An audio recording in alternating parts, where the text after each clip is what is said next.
দেশের দ্বিতীয় সমুদ্র বন্দর মংলা। এই মংলা খুলনা মহাসড়কের শেষ প্রান্তেই কিন্তু মংলা নদীর অবস্থান।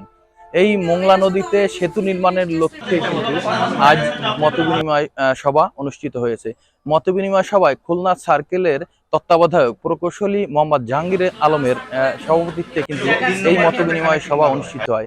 এই মতবিনিময় কিন্তু কোথায় এই মংলা নদীর উপরে সেতু নির্মিত হবে, এই সেতু নির্মাণের অবস্থান নির্ণয়ের লক্ষ্যেই কিন্তু এই মতবিনিময় সভা অনুষ্ঠিত হয়।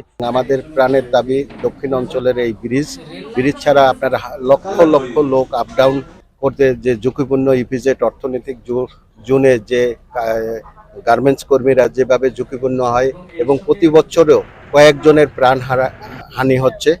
তো এই দেখে আমাদের এই সরকার যদি কেয়ারটেকার গভর্নমেন্ট যদি যে কোনোভাবে ফান্ড ক্রিয়েট করে যদি এই ব্রিজটা শুরু করে তাহলে আমরা উপকৃত হব। আমরা আশা রাখি এবারও যেন আমরা বঞ্চিত না হই, কারণ এর আগে আমরা নবম বাংলাদেশ চীন মৈত্রী সেতু হওয়ার কথা ছিল, কিন্তু সেটা হতে যেও আবার বন্ধ করে দিছে।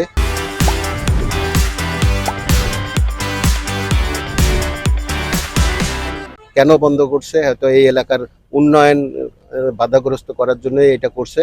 তো এই সরকারকে আবারও বলবো, এবং এখানে রোডসকে কর্তৃপক্ষ এবং যার উদ্যোগে এই মিটিং শুরু করছে তাদেরকে আমরা বলবো যে এটা যেন থেমে না থাকে, যে অতি তাড়াতাড়ি আপনারা ফান্ড ক্রিয়েট করে এটা অতি সত্ত্বে যেন ব্রিজের কাজটা শুরু করতে পারে। এই ইতিমধ্যে ওনারা বললেন যে সার্ভে করছে, লোকেশন 3টা করছে। প্রথম লোকেশন হলো পারিজাতের ওইখান থেকে, সেকেন্ড লোকেশন হলো ফেরি পারাপার ওইখান থেকে, থার্ড হলো নারকেলতলা বুড়িডাঙ্গার এখান থেকে। তো ওনাদেরকে আমরা প্রথম চয়েসটাকে আমরা প্রাধান্য দিচ্ছি, এবং সেইভাবে ওনারা পোর্ট চেয়ারম্যানের কাছে গেছে। আশা রাখি এটা শুরু হয়ে যাবে বা থামবে না, বাধাগ্রস্ত হবে না। এই ব্রিজ করার জন্য আমাদের সাবেক পৌর মেয়র বারংবার উদ্যোগ নিয়েছিলেন, আমরা জানি, কিন্তু দৃশ্যমান কারণ, অদৃশ্য কোনো কারণ নেই যে ওপারে শুধু পানি আর পানি।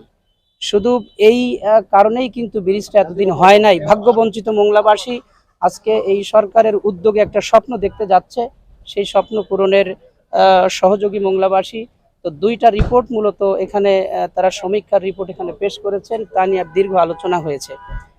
তো সেই আলোচনার ভিত্তিতে আমরা আশাবাদী মাননীয় রেগুলেশন কমিশনের চেয়ারম্যান যিনি মাহবুবুল হাসান ইঞ্জিনিয়ার এখানে আমাদেরকে আশ্বস্ত করেছেন যে আমরা কথায় নয়, আমরা কাজে আমরা প্রমাণ দেব যে এটা ব্রিজ আমাদের হবে এবং অতি তাড়াতাড়ি হবে। এই আশ্বাস আমাদেরকে দিয়ে গেছেন।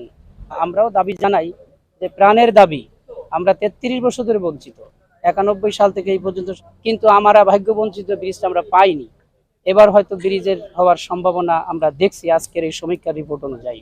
এই মতবিনিময় সভায় কিন্তু সড়ক জনপদের কর্মকর্তা সহ স্থানীয় জনপ্রতিনিধিরা উপস্থিত ছিলেন। সুব্রত ঢালি, শুভ্র, ডিবিসি নিউজ, মংলা।